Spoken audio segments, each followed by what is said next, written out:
Planet Earth was created from interstellar stardust 4.55 billion years ago. To help understand the enormity of this timescale, imagine if our planet's eventful history was compressed into the 24 hours of a single day.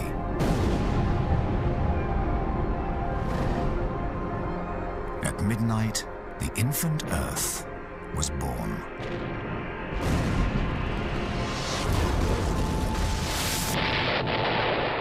At 8 minutes past, the entire globe melted. And its molten iron core generated a magnetic shield that protects us from harmful cosmic rays. At 16 minutes past midnight, a cataclysmic collision created our moon.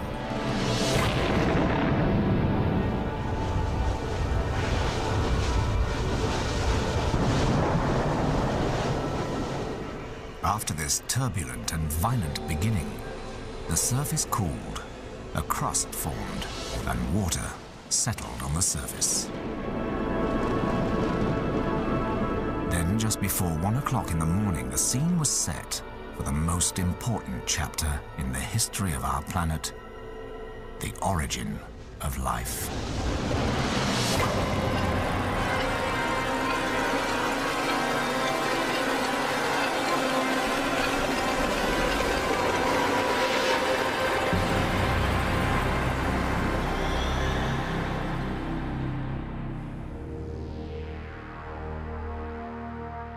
In this remote corner of Western Australia lie clues to the origin of life on Earth. These unique dome structures were built by countless tiny microbes. They're living remnants of organisms that dominated life on our planet for billions of years. Coming to this place where the stromatolites grow in their solitude on this very quiet shoreline, it really feels like stepping back through time 3.5 billion years ago to the very early Earth. One of the greatest geological finds of our time are fossil stromatolites that were alive billions of years ago. And that's really fascinating because it means that life evolved on this planet very early and very fast. Tiny organisms had brought about a complete transformation of our planet and created a world where life could survive and flourish.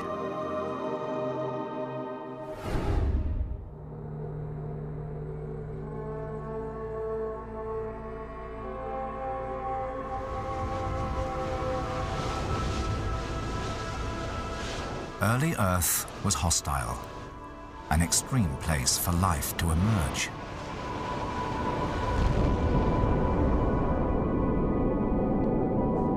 It was smothered in a thick, turbulent atmosphere. There was no oxygen, and the ultraviolet radiation was lethal.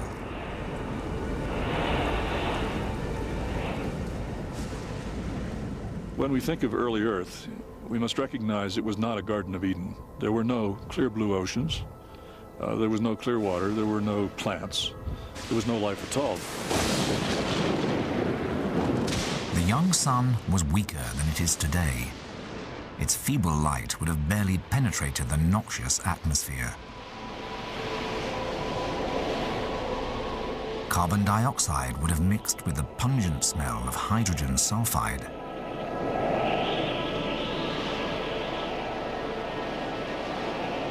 Since the atmosphere was thicker and dominated by CO2, the Earth had a reddish tinge to it. It didn't have the familiar blue sky. The oceans would have had an olive green color rather than our familiar blue color.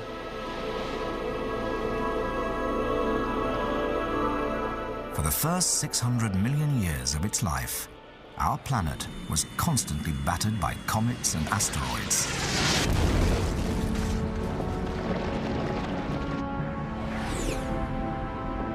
This is known as the Great Bombardment.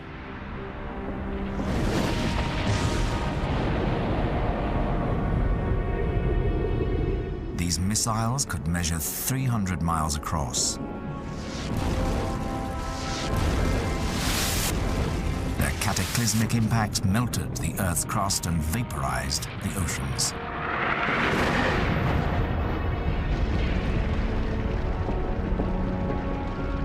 With extreme temperatures and acid rain, it would have been impossible for a human to survive here. But amazingly, in the midst of all this violence, the first spark of life took hold.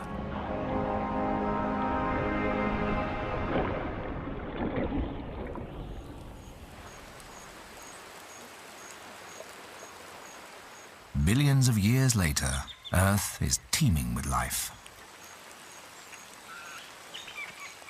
Covered with an incredible variety of plants and animals. But even now, hidden away in remote corners of our planet, simple life forms can be found in conditions as extreme as primitive Earth.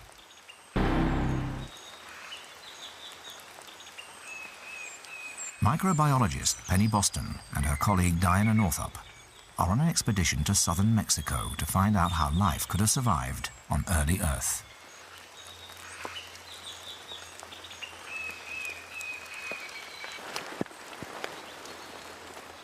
Hidden in the depths of this tropical rainforest is a cave, Cueva de Villaluz.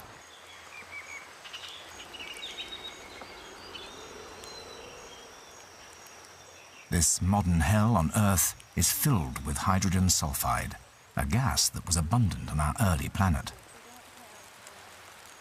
These relic or antique environments like Cueva de Villaluz offer the same kinds of environments that we would have found on early Earth, and we're hoping to get clues to work backwards from those.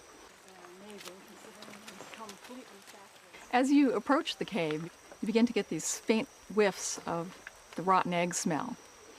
And as you get closer to the cave, this becomes more intense. To survive inside the cave, Penny and Diana have to wear gas masks. Hydrogen sulfide is extremely poisonous.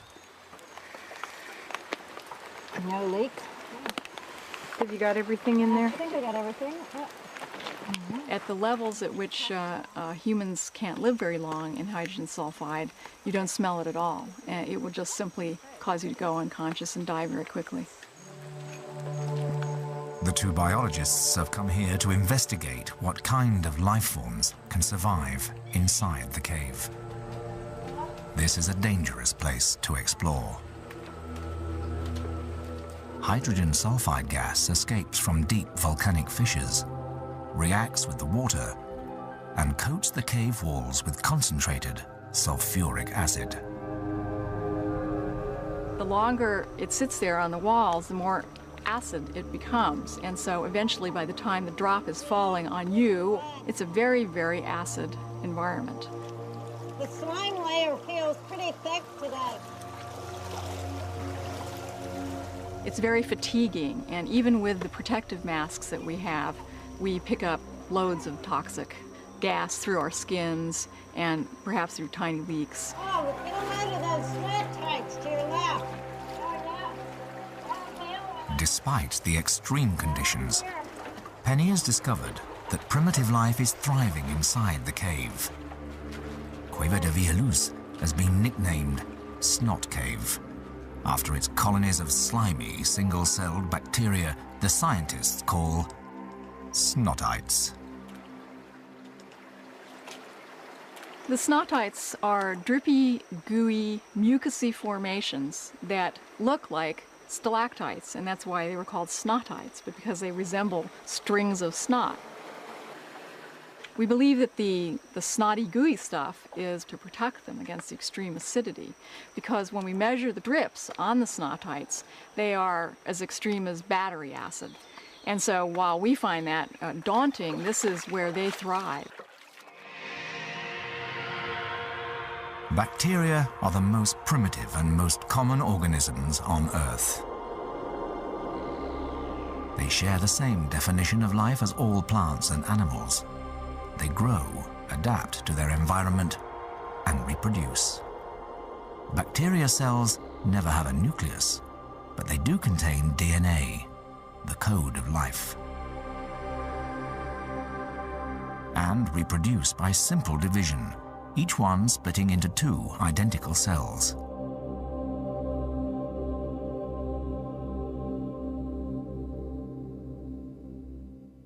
There are hundreds of thousands of bacteria in each snotite.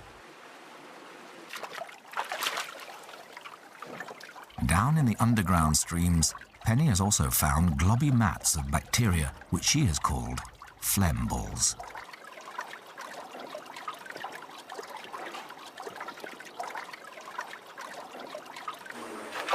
In fact, the cave is home to many different kinds of bacterial colonies. These primitive life forms are thriving in the noxious gases. The scientists have discovered that these bacteria derive their energy by converting hydrogen sulfide into sulfuric acid. They take the hydrogen sulfide and they get chemical energy out of it. It doesn't poison them. It's home sweet home for them. And this is a pretty new finding for these organisms. These bacteria are living in an environment similar to early Earth, and they could be the descendants of the very first life on Earth.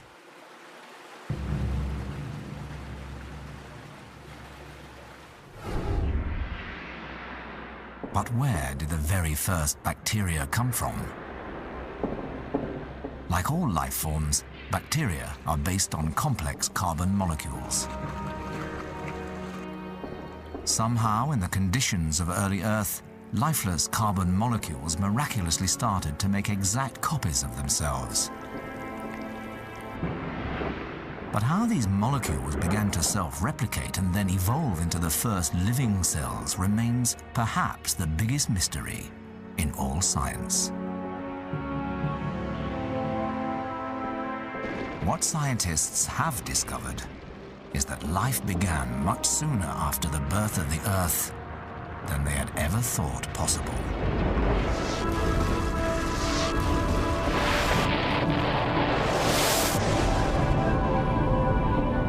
For they have discovered that life was already thriving on the planet as early as 3 minutes to 4.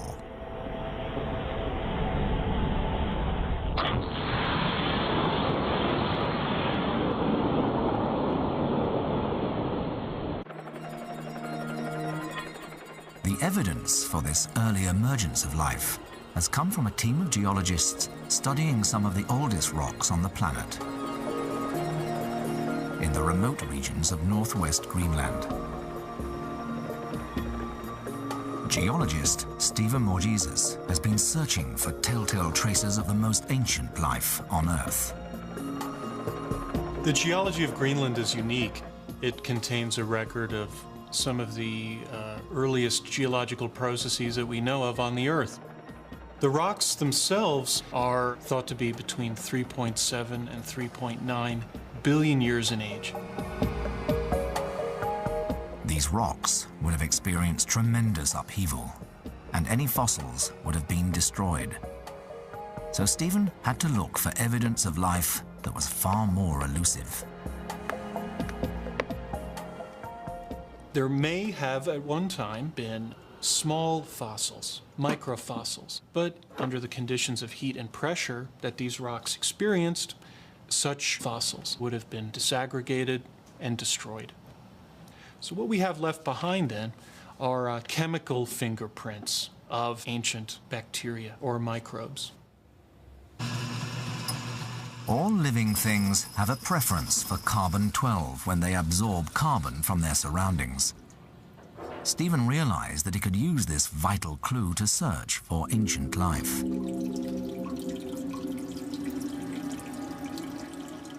Using a high-powered ion microprobe, Stephen found that the Greenland rocks contained a much higher amount of carbon-12 than expected. A sure indicator that life was present when these rocks were first deposited over 3.8 billion years ago.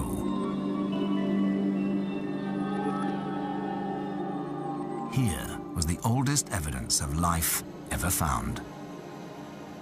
It was a surprise for us to find evidence of ancient life in these rocks. We didn't know if it would be there. You know, just because the stage is set doesn't mean that the actors are present. But these samples here represent the first evidence we have, direct evidence of a biosphere on our planet.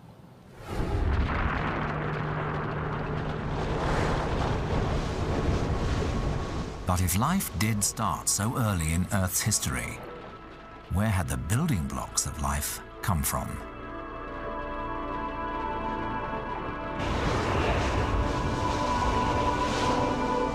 Soon after its birth, a giant body collided with our planet.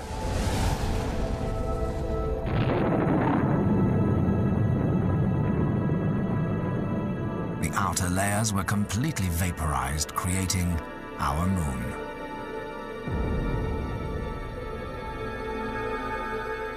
Any complex carbon molecules that existed on Earth would have been entirely destroyed by the massive impact.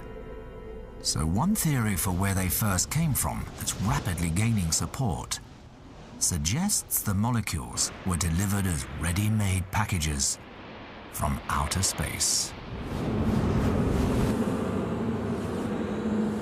Space is not very far away. Space is only about 20 kilometers that way. Now that's very close, and space is vast. Astronomers used to think space was an empty vacuum, but astrobiologist Don Brownlee has been able to prove that the building blocks of life are common in space and regularly fall to Earth. There are 40,000 tons of bits of comets and asteroids that impact the Earth every year. This is mostly in the form of particles that are less than a millimeter in size. We breathe them, they're in the food that we eat, but they're very difficult to find. You can only find them in very special places. To make sure Don has pristine samples, it's important the particles are caught before they fall through the Earth's atmosphere and become contaminated. To collect just a few milligrams from the thousands of tons of debris that fall each year, Don commissions a former ER-2 spy plane to fly at 65,000 feet, close to the edge of space. The space dust is collected on sticky pads attached to the upper surface of the wings.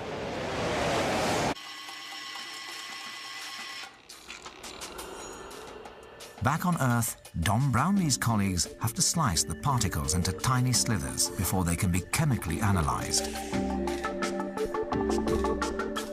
Each particle is less than a tenth the thickness of a human hair. Don has discovered that the particles are rich in carbon molecules. When you look at them in an electron microscope, you see this wonderful array of minerals and carbon and organic materials that are 4.55 billion years old, and we believe are the building blocks of life. Huge amounts of debris left over from the creation of the solar system are still floating in space. But most of it is in the form of lumps of rock orbiting in the asteroid belt. One vital piece of evidence that supports the theory that the ingredients of life came from space is a very special meteorite picked up in Murchison, Australia in 1969. It's a gold mine, this little chunk of meteorite which fell on Australia last year. For the past 6 months, they've been taking it apart and have discovered it contains amino acids, the building blocks of life. This was the first time that amino acids had ever been detected in any material from space. Amino acids are carbon molecules that combine to form the proteins that are vital to all living organisms.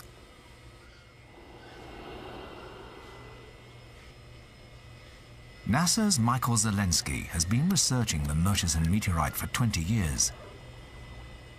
He believes that meteorites like Murchison would have been so commonplace in the early history of the Earth that they could have delivered vast quantities of amino acids from space. Enough organics are present here that we think that meteorites like this provide to the early Earth its entire budget of organics. So all the organics in your body, all the carbon in your body, and in your lunch you had today, arrived on the Earth in carbonaceous chondrites like this. More than 70 varieties of amino acids have been found inside meteorites, and 8 of them are the fundamental constituents of proteins found in living cells.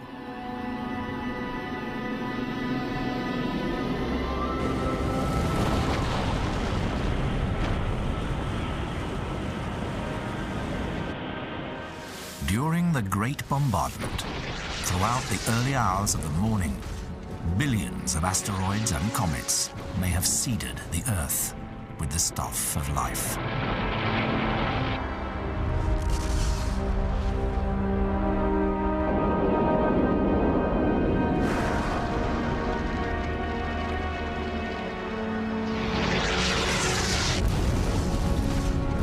Compared to meteorites, comets may have delivered even greater quantities of amino acids. Some of these icy dust balls were the size of mountains, and up to a quarter of their mass could have been organic compounds.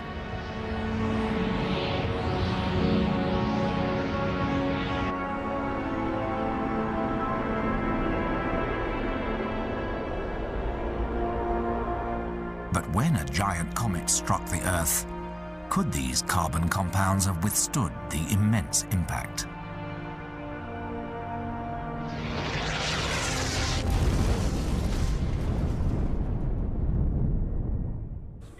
That's good. Stop, stop.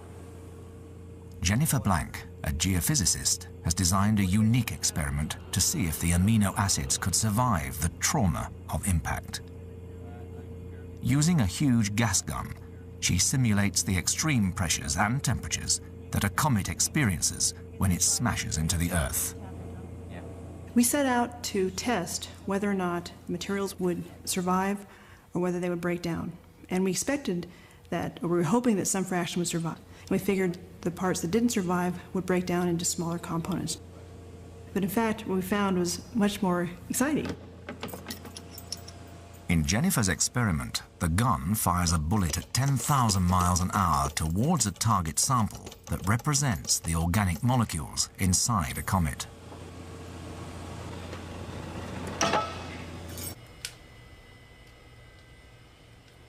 The sample consists of a solution of 5 different amino acids, including glycine and proline, both present in every living cell.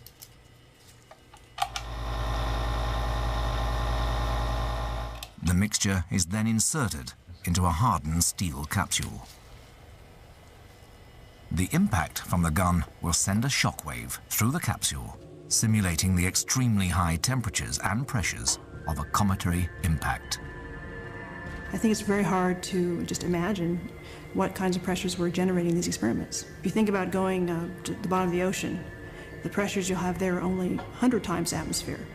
So these are hundreds of thousands of times atmospheric pressures. Could Jennifer's experiment deliver the final proof that the building blocks of life did arrive from outer space? Clear the room.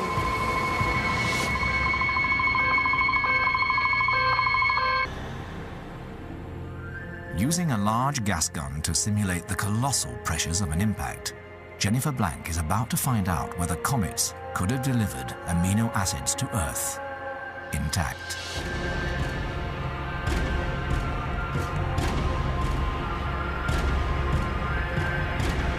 Okay, charging up. Okay, bringing up the X-rays. Okay, I'm going external group. Ready to fire? Go ahead. Okay, then 3, 2, 1. 2,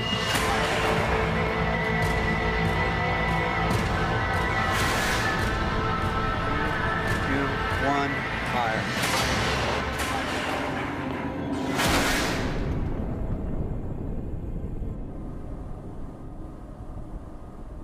The steel capsule was undamaged, but had its contents survived the impact. The The once clear solution of amino acids had turned a tarry brown color. And when Jennifer analyzed its chemistry, she found that the material had not only withstood the colossal pressure, but it had transformed into a new compound. The energy of the impact had fused the amino acids into peptides, halfway towards building a protein. We went from our initial small compounds, and here's an example of one of them, simple amino acid, and we used the energy associated with the impact to build larger molecules. Molecules like this. This is a peptide, and we showed that we could use the impact energy to grow larger molecules from the simplest building blocks of life. Jennifer's experiment proves that not only can organic molecules survive an impact,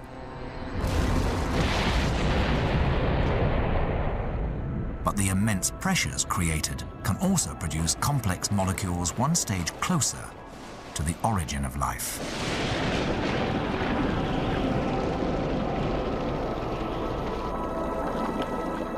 But the mystery of how and where these carbon molecules transformed into life still remains.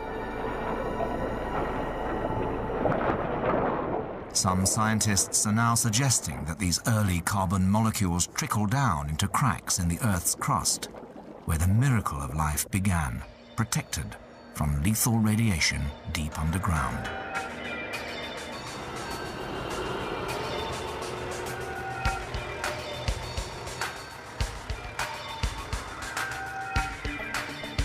Microbiologist James Hall has traveled from Princeton University in America to one of the deepest mines on Earth. With pioneering new research, he's discovered that microbial life can survive much deeper underground than ever thought possible. This mine in South Africa allows him to descend over 2 miles down through the Earth's crust. And the mining environment gives us this fantastic window into the deep subsurface. It's a unique scenario because there is nowhere else on planet Earth that allows you to have access to that sort of sample location at 2, 3, 3.5 kilometers deep. It takes James 45 minutes to travel from the surface down to the deepest level of the mine.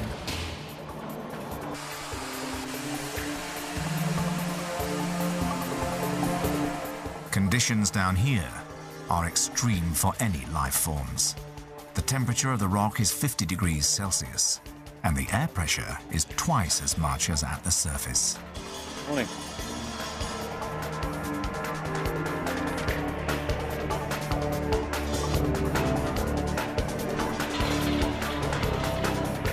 Two miles down, James and his research colleagues are as deep as they can get.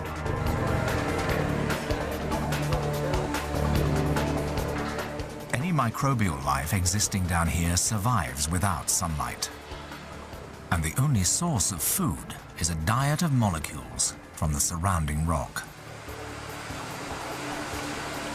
Microorganisms have been shown potentially to be able to use these molecules to provide themselves with energy and support themselves completely independent of photosynthesis. And if we can prove that that is the case here, then that is very interesting because that adds credence to the idea that you could have life originating in the deep subsurface. As the miners drill into the rock, they break through into ancient reservoirs of water, a haven for microorganisms. So these organisms have just kind of been locked away in a small water pocket, and that may give us a lot of information about the ancestors to life and how life may have originated in one form or another. Radioactive dating techniques have established that this water is 200 million years old, and it's teeming with microbes. We're not sure how organisms can live in such extreme environments. The major thing is there's such low nutrient availability. There's nothing really for these guys to continually use and process to survive, and yet somehow they do. And the question is, how do they do it? Right, 3, 2, 1. Go. And go. To find out how the microbes can survive so far from the Earth's surface, The team collects pristine samples of the ancient water. James will take these back to the lab where the microbes will be cultivated. I get a very big sense of achievement if I can actually take something that's been isolated for 200 million years, put it in the laboratory and actually find out what it is this organism needs to survive.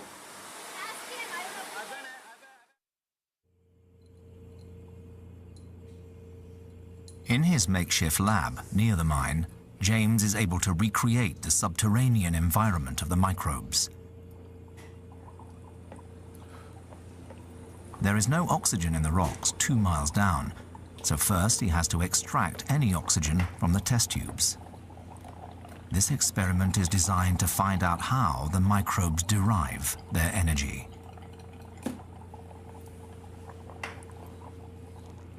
After the test tubes are sterilized and protected in an oxygen-free tent, James mixes the microbes with different chemicals. It turns out that in the deep subsurface there's an abundance of methane gas and ethane and propane. Now for you and I that's not a very exciting diet, but what we think is that these organisms may be taking that kind of gas and actually using that as a food to survive.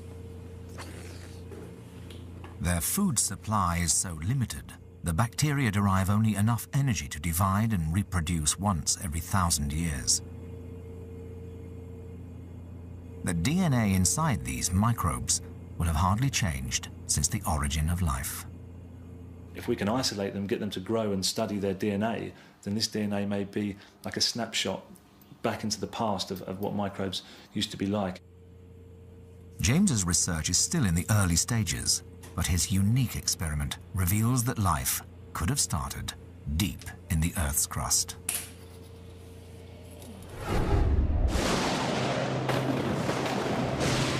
During the Great Bombardment, the Earth's crust may not have been the only place where life could have survived. Another safe haven may have been the deep ocean. Volcanic activity was far more intense than it is today.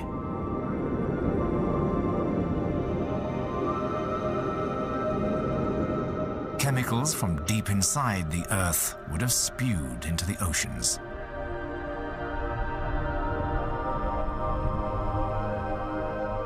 In the 1970s, marine biologists discovered volcanic vents deep on the ocean floor. They were amazed to find that primitive microbes thrive down here despite temperatures of over 100 degrees, acid eruptions, and a complete lack of sunlight.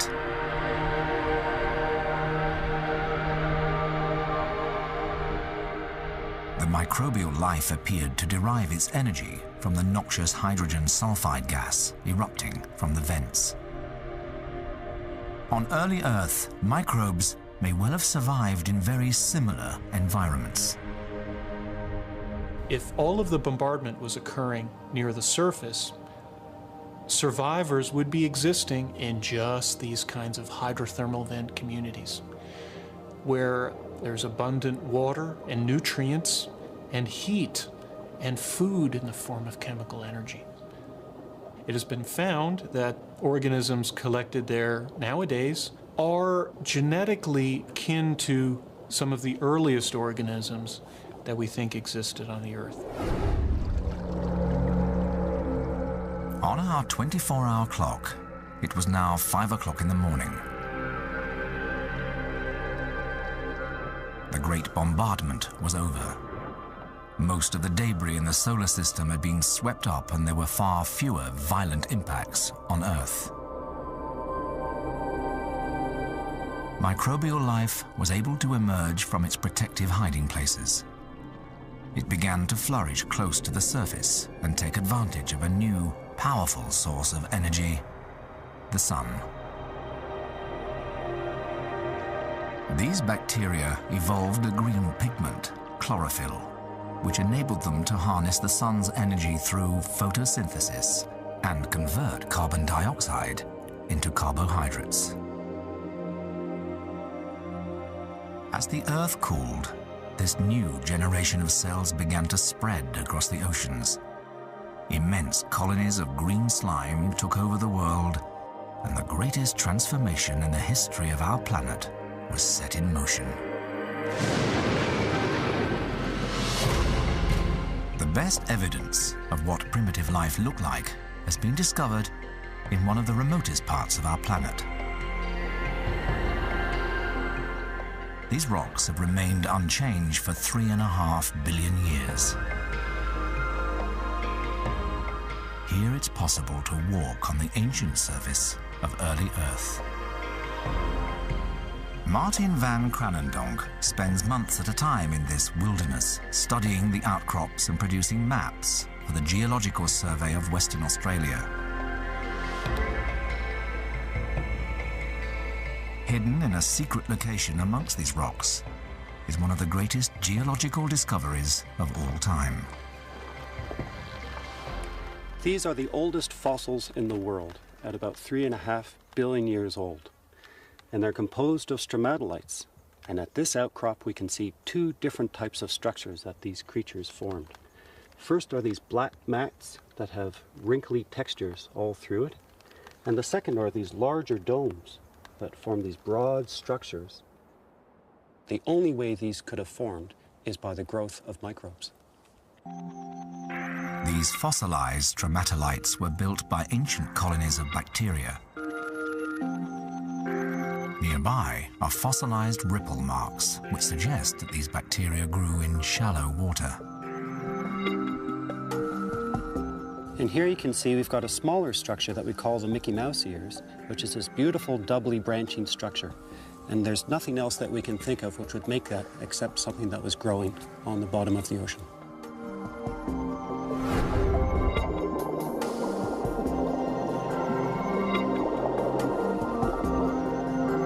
Just 500 miles from their fossilized remains, the same organisms can be found alive today.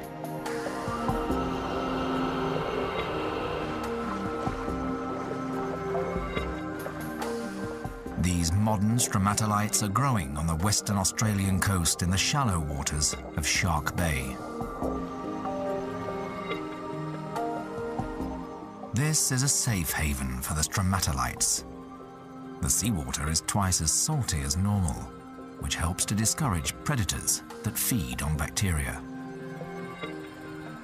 These big stromatolites are composed mostly of rock at the bottom, and the only living part of the stromatolite is a thin layer on top. And that thin layer on top is made up of microscopic blue-green bacteria called cyanobacteria. These cyanobacteria, named after the color of their cells, use photosynthesis to collect energy from the sun. They secrete a sticky coating to shield them from ultraviolet radiation.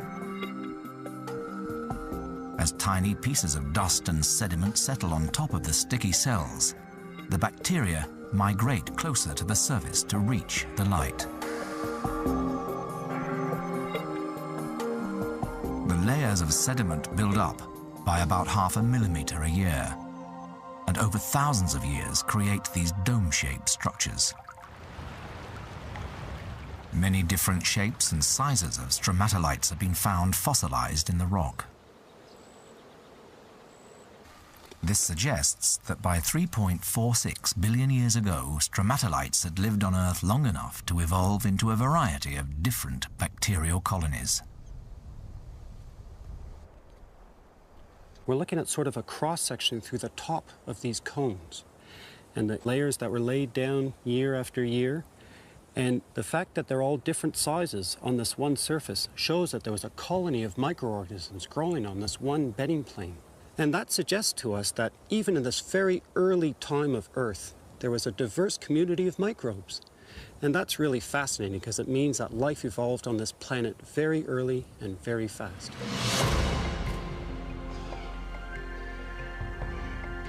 It was still only 5:45 in the morning, and the most significant change in our planet was about to begin. Stromatolites had spread out across the entire planet. To derive their energy, they absorb sunlight and carbon dioxide from the atmosphere and produced a waste gas that would transform the entire planet: oxygen.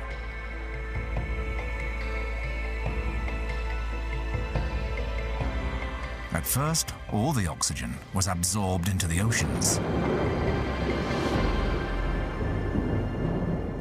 Underwater volcanoes were spewing out iron from erupting lava. The iron dissolved in the seawater and chemically reacted with the oxygen. It fell as minute iron oxide particles to the ocean floor.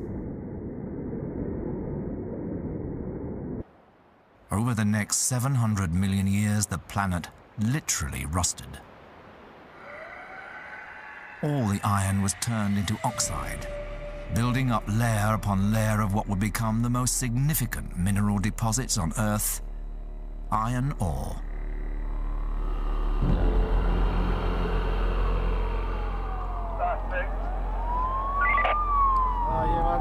Connect the stopper.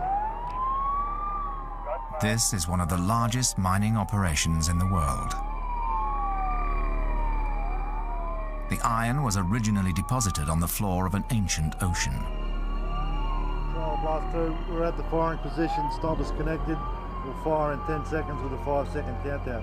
Roger, blast 2. Here they excavate 500,000 tons of iron ore every week, worth $3 million Australian dollars. 4, 3, 2, 1, fire.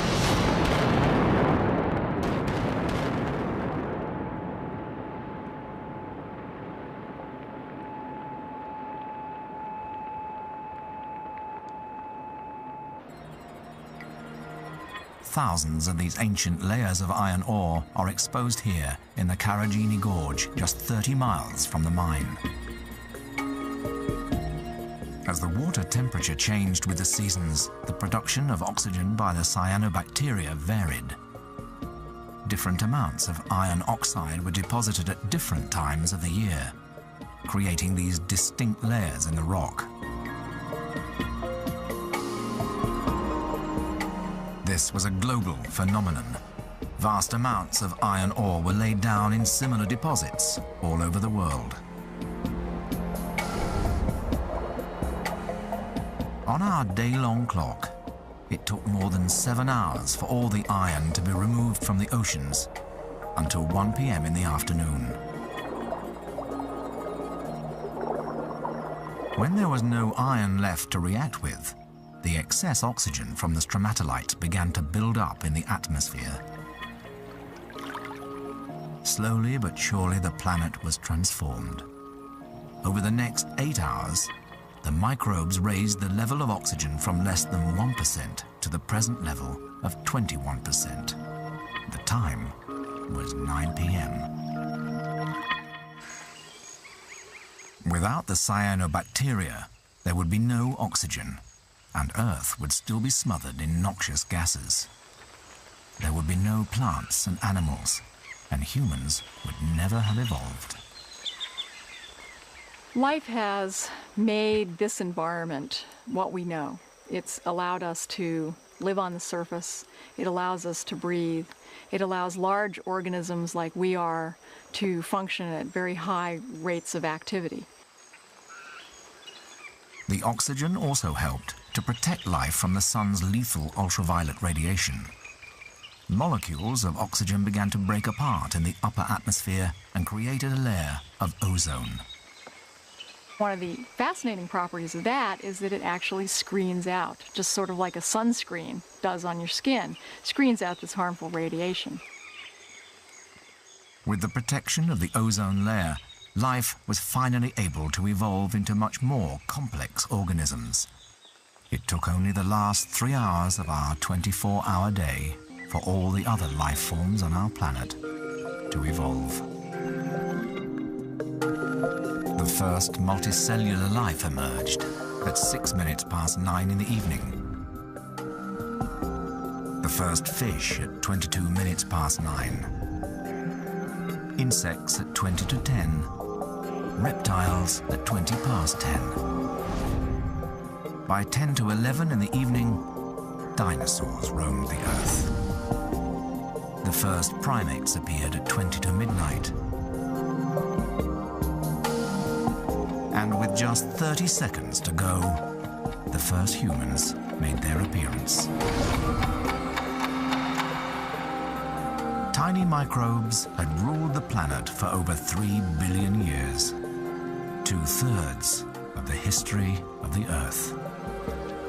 It's only been the last 10% of the Earth's history where there was life on the surface of the Earth that you would see with your naked eye. So for most of Earth's history, life has basically been invisible on the Earth.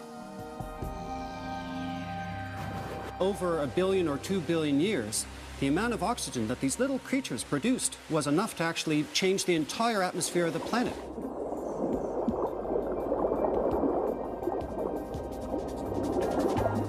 Multicellular life that we're most familiar with, animals, plants, their environment was made possible by the slow, toilsome task of bacteria to oxygenate the atmosphere.